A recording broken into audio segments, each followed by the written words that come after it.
evening, everyone, and welcome once again. We'll begin with questions for the finalists.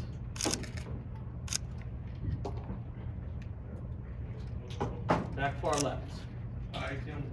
I will kindly ask you to please, state your name and media affiliation. Lloyd Carroll, Queens Chronicle, Mahalo Dillon. Appreciate it. Obviously, name, image, likeness has been around in college for a couple of years. I'm curious if you guys have friends who played other sports like baseball, tennis, soccer, where the professional compensation is not very high. Major League Baseball, particularly minor leagues, the pay is brutal. I'm curious if name, image, likeness, if you speak to athletes in other sports, has kept them in school, where they may have left school without NIL. I'm just curious, because NIL gets a lot of conversation, but I'm curious about that. If you have friends in other sports where NIL has kept them in school. I would say I have a couple friends more back home in other sports or from Hawaii that I've talked to. NIL isn't the first topic of discussion, but I think naturally everything's kind of helped every single person out in their own way.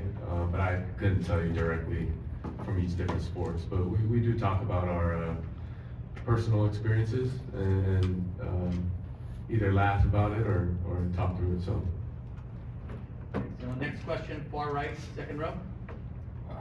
Jack Lazarus from the Daily Herald out in Eugene. This one's also for Dylan. I asked this to Bo last year here. What does it mean to you to represent Eugene and UO on this big stage? yeah, I understand I represent much more than myself, and I see it as a huge responsibility and something I'm extremely aware of, but also thoughtful of, and I'm appreciative. The experience that I've had at UO has been a fun one. And it hasn't been a long one, but the people and the experience you have, at least for me thus far, has been amazing, and connections and relationships that will last a lifetime. So I'm blessed. I love Eugene, and I love everything the University of Oregon stands for. Next question is going to be back on the left-hand side. That's right, you're Kieran Hickey Simple, Overtime. I have a question for all four of you guys. Can you tell me about the suits, and then also, since you've been out here, what's the best food you've had out here? That's why don't we start up here on the front, Dylan? Yeah, the suit. Shout out J-Mac. Got me right. With all the little details. And then of course the lei. Just being from Hawaii and being able to, show that as well, what I represent. And then best food. Gosh, I ate a bagel this morning. I don't know where from. Everything bagel, bacon, egg, and cheese, but I think it's chopped cheese, I guess, here in New York. You're going to do that later. Travis? My suit, I just want to be different. I always come different, so this style that I found, and I decided to go with this style. I wanted to be in the blue because blue is my favorite color, so that's what with blue. And best food, I'll probably say a beef patty. I love beef patty, so whenever I get a chance to eat a beef patty, very special. Yeah, suit by Pharaoh. Just try to do a different color. Something that'll make my skin pop. But yeah, real nice and smooth. Everybody up here look fly. I think we all look great. I'll say the best thing I had was probably the restaurant. I think it was the first day we got here. I don't remember, but I think it was called Tony Di Napoli. So it reminded me of my days back in Italy and Italian food. For myself, the suit, just a plain black suit from Boss. I'm a simple guy, I don't need all that. And food, I went to Quality Beach last night. That's pretty good steakhouse, so it was all right. Next question, front row here on the left. Yep, yeah. Errol Marks from the Worldwide Sports Radio Network. This is a question for Travis. Travis, what is it like being up for a Heisman Trophy and being obviously the last person to be the last Heisman Trophy winner to win as a cornerback, Charles Woodson? What is it like being compared or even being thought of as a Heisman Trophy winner and of Charles Woodson? It's very special. He's the only guy that was both ways. He has certain stats in different categories. It's definitely special, but like you said, I'm not the only corner. I want to be the only receiver that went over 1,000 yards, and also a defensive back that caught 4 interceptions plus, and multiple games, had, you know, those stats to show up. But it's definitely special, you know, it means a lot to me and my family, so. Next question, we're gonna go here, first row here on the far right. Nate Taylor, WRHU Sports. This one's for Ashton. You didn't receive many Power 5 school offers coming out of high school. Why do you believe you were so overlooked, and how has playing at Boise State helped you unlock your full potential? Yeah, I feel mainly it's because, you know, I moved overseas to Naples and I moved back to the US and I wasn't playing running back. So sophomore year, I played defense, D-line, safety, linebacker. Junior year, we had a great running back. So I played slot receiver, and then finally senior year, you know, I had one of the best seasons by a running back in Texas football history. But I graduated early, so that, you know, that back end of the year getting recruited, you know, I didn't get all those schools coming after me, but obviously it doesn't really matter. You know, I was meant to go to Boise State. Next question is gonna be here on the front on the left-hand side. This is Gary Jones from BMA Sports. This is for everyone on the panel. How did you prepare last night? I mean, do y'all have anxiety? Or do you just prepare just like you prepare for a game for this Heisman nomination? How about we'll start in the reverse, let's start with Candace then.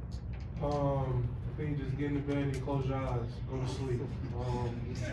Hope to wake up the next day and, you know, just go, I live my life day by day, so, can't really prepare for moments like this. Only way you can is make plays on the field, so, you know, we all put ourselves in a position to be here, we all deserve it. Ashton? Yeah, I was just, you know, chilling with the fam, you know, enjoying the moment. But I feel like it's, you know, kind of like a game day, you know, once you kind of put your attire on, put your suit on, you know, you feel good, you know, the nerves kind of leave you, and, you know, I practiced my speech last night, you know, so make sure I'm ready when I get up there. Travis? I'm not gonna lie, I watched some fishing videos. That's all I did. I had a dinner with the family, haven't seen them in some time, at least all of them to get together. So we were chilling at the hotel, you know, restaurant, danced a little bit in front of the band, you know, felt loose. But kind of like what Cam said, there's no way to prepare in terms of it being our first time, so we're kind of learning as we're going. Next question's gonna be back center on the right-hand side. Yogi Roth with Big Ten Network and Y Afternoon Podcast. I'm curious for all of you, if you look at where you started and now where you are, and tonight there'll be millions of young athletes watching you, if you could boil it down to a sentence and give each one of those a little bit of advice around what matters most to get to the seat that you're in now, the 14-year-old that might be watching you and trying to dream of one day being. Dylan? I would say the edge or the difference, and you know, I think you look at all of our stories, it's very unique. But one thing, you know, I've seen that there's been a common theme is everyone's had an edge, you know, to their game and how they play, and that's just watching from afar. But when you get around them, and then you figure out that's the difference between us versus, you know, whoever it may be. So it's been a pleasure being around these guys as well.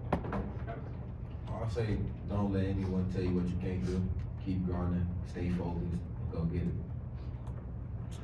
Yeah, to me, I would say, trust the process. You know, there's gonna be days where you get discouraged, where you don't feel like all the goals you want to accomplish you can, but I'm sure that's happened to each and every one of us sitting up here today. But for every one of us, it took us a process to get to where we're at now. I just think you have to be an extremely competitive person. You have to be a confident person, and you just gotta believe in God and everything take care of itself. Next question's gonna be in the back on the left. Oh, sorry. Oh, Back center. no worries. Perry Sook, Pix 11 Sports, NYC. Question for all four of you guys, but definitely the quarterbacks. Looking like both of our local NFL teams here are gonna have some high draft picks come next draft season. Now that you guys have been in New York a couple days, you know, could you guys see yourself, well, what do you think about playing here for the New York Jets or Giants? We'll go in the reverse this time. I mean, if Joe wanna come get me, he knows best. The tape says it all. You're gonna get a competitor out of me. You know, the city of New York, you know, I won't be in the city. probably ever. I've stayed in New Jersey for all day, every day is too much out here. And so, you know, I just be vibing and, you know, just trying to make some football plays for the Giants. Yeah, I think it would be cool. You know, I got a bunch of family out here. You know, shout out to my Haitians on my Zoes. Yeah, and you know, you would get a great player. You know, amazing running back, and you know, a leader on the team. And you know, I feel before I even step foot on the field, I'll make the team better by my presence in the locker room.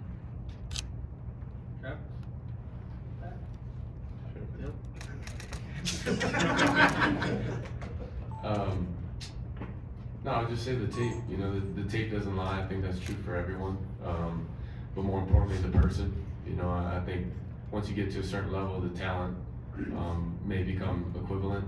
And like I always say, the edge, the difference, what is it? It's the people, it's the discipline, who that person is on a day-to-day basis. So, the tape. All right, next question right here in the center.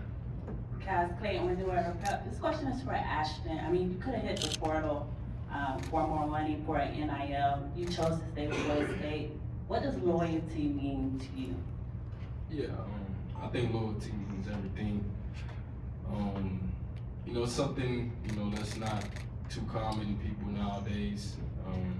And no, nothing against none of the guys up here. Everybody's process and, you know, journey is different. So nothing wrong to guys who enter the portal and all types of things. But for me, everything that I wanted to do, I could do at Boise State. You know, they believed in me before anybody else did. And I wasn't gonna leave just for some more money. You know, I made a bunch of money this year by what I did on the field. Next question's gonna be in the back left. J-Test KTVB Boise, Idaho. Dylan, this one's for you. Yesterday, Dan Patrick kind of backed you into corner. Yeah, that's Dan's fault. I get that. Within your, he's getting old a little bit. Within your answer, though, you mentioned talking about Ashton, about it sounds like you had some sympathy or some understanding about the group of five. Could you elaborate on that a little bit? And then what was the buzz maybe around the Oregon locker room after you guys played Ashton earlier this year? Yeah, I'll start with this. We all came from a lower level of football up until the point we are now. Of course, Ashton's a little different that way, but I think you realize maybe a difference in resources. At least I felt that from, you know, my experiences and, you know, just a different level of football, you know, but time and time again, you've seen teams compete and play really well. Like Boise came to Oregon this year, and like I said, I've been a part of teams that have gone to Power 4, Power 5, you know, programs and beat them, you know. So football is football, but more importantly, I think you do realize the difference in resources or difference in staff or whatever it may be. Right here in the center on the right. Yes, Lincoln Roach, CU Independent. So this one's for Travis, Cam, and Dylan. All of you played in new conferences this season. What was that adjustment like for you? I'll say the biggest adjustment for me, well, one, there was no real adjustment. I think the difference between the Pac-12 and the ACC is in the Pac-12 you got to bring it every week. That's in some different cases. In the ACC, like if you're in the Pac-12, no one really knows about Wake Forest. They're not known for a football school. Schools in that category, and I'll say just the adjustment is that you just got to be on time with your teammates. For myself as a quarterback, with the receiving core, with the running backs and their option routes, just more of a timing because the speed at every Power 4 it's the same. It may be a little bigger O lineman, D lineman, but at the end of the day, the speed is the exact same. No difference wise, you know, you just gotta go out there and play football. Football is gonna still be football at the end of the day. I would just say that the difference in the three conferences I've been, probably just geographical location, but other than that, football is football, like Travis said, and you do have to adjust, but each conference, I think, has uniquely its own DNA, and that's, you know, kind of because of you watching teams in that conference who's had success against this team, so there may be some repeats in terms of scheme, but for the most part, you know, it's just new locations. Next question's gonna be on the left-hand side, second row. How you doing? RJ Walker with the Players Tribune. I got a question for Travis. With starting your career at Jackson State, and they just won the Celebration Bowl today. I know you had a hectic day, but curious to see if you had a chance to take a peek at that and if you had anything to say around their victory. Yeah, I definitely watched the game. I gotta stay over the boys. So there's still players there that making plays on the field that I was playing with when I was there. So I definitely stay with the game. I make sure I watch every quarter. Make sure I watch them win. So definitely a shout out to my boys. Keep going. Next question here on the right hand side. Thank you. Scott Proctor at DMVR. Trav, Shadora's talked to us a couple times this season about how it was a risk for you, so to speak, to go to Jackson State, go to Colorado when you really couldn't win anywhere. How would you describe, that so to speak, risk that you took and how it's kind of paid off for you on a day like today? You said how it kind of paid off for me. Look where I'm at. Paid off very good. The risk, I don't think it was a risk. It was God's plan. Everything that I wanted to do, I'm accomplishing now. So I'm just happy to do what I did back in the time and look in the right spot now. Next question, far right hand side. Aaron Hughes, WRHU. This was Travis. Travis, you obviously are part of a new era in Colorado football. So what does it mean to you to not only be to represent this award for your team, for yourself, but and your team too? It's gonna mean a lot. Last year was 4-8. Now, I'm holding up a trophy a year later. Never thought I'd be in this position, but also, I worked so hard for it, and my teammates helped me to get here. Front. Zach Gelb, Infinity Sports Network. Cam, just wondering, your story is a real special one. 0-star recruit incarnate word. Last year at Washington State, you said you felt like you could be a Heisman Trophy finalist one day. Just how do you kind of, even with the journey through Miami, just put it into words how you went from a 0-star recruit to sitting here in New York City? It's been special. It's been special for myself, my family, especially the days where my dad would email D3, D2 schools. We never hear back from them, but I knew his day would come. I have a league work ethic. I believe in God and I trust my teammates. So, if you work hard, a lot of stuff will pay off for you. Look, we're gonna do 2 more questions. Back to the center. Mark Wilson, Team MBS Media. How do you guys feel about the new college playoff format? We'll start with you, Dylan. Yep. I love it. I think it's a lot of fun for everyone, fans, players, coaches included. This is what everyone wanted. The big time matchups and big environments. More playoff games. So I don't think this is where it'll end either. So Definitely a great opportunity for more teams to get in. So I definitely love it. Get to watch football a little longer this year. Yeah, I think it's a great opportunity for more teams to get in the playoffs and compete, and especially the Group of 5 schools to have a chance to get in there. I think it's good too. I just think they need to find a sweet spot on how many teams they let in, whether it's 16 or 24, just like the FCS. I think that's where they need to, look more to the FCS and, have the perfect amount of teams in there. It's gonna be the last question, but after this, I'm gonna kindly ask everyone to just stay in the room for a moment. Last question here on the right hand side. It's Jason Jones from Sports Illustrated for all of you. You've all achieved something by simply sitting at this table, and you've probably been asked 100 times what this award would mean to you. But more specifically, what would it mean for the people and the places you've come from? We're gonna start on the reverse with Ken. Honestly, think this award would mean more to my family in West Columbia, Texas, than what it would mean to me. At the end of the day, I love playing football. That's all I want to do in my life. That's all I want to be known for.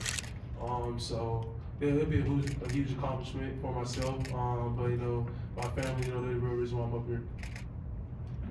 Yeah, it would mean a lot to me, of course. But kind of just like Kim was saying, my family who's put a lot and invested into me from a young age. Seeing me grow up, do everything that I'm doing. It's a real special moment for all of us. Definitely my family. I'm gonna be the first person, my family to get to college and get through college and get to the NFL. So it's definitely more to my family, more than probably back home. But it's gonna mean a lot back home too. I'll be the second, I think, trophy to come out of there. If I win it, if I end up winning it tonight. But definitely my family, most importantly, they're definitely gonna love it. Who was the first one?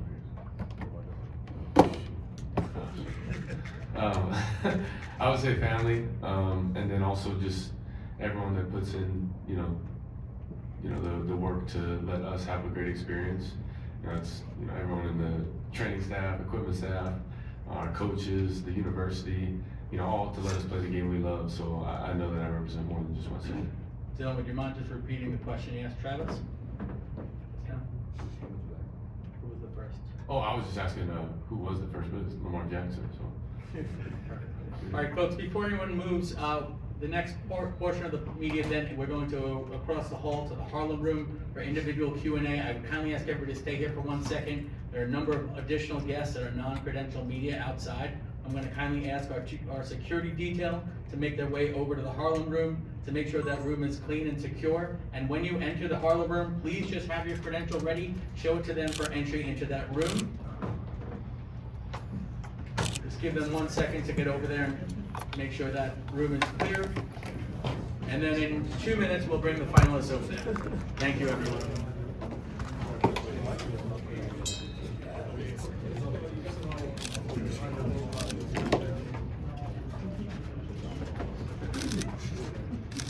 Hey guys.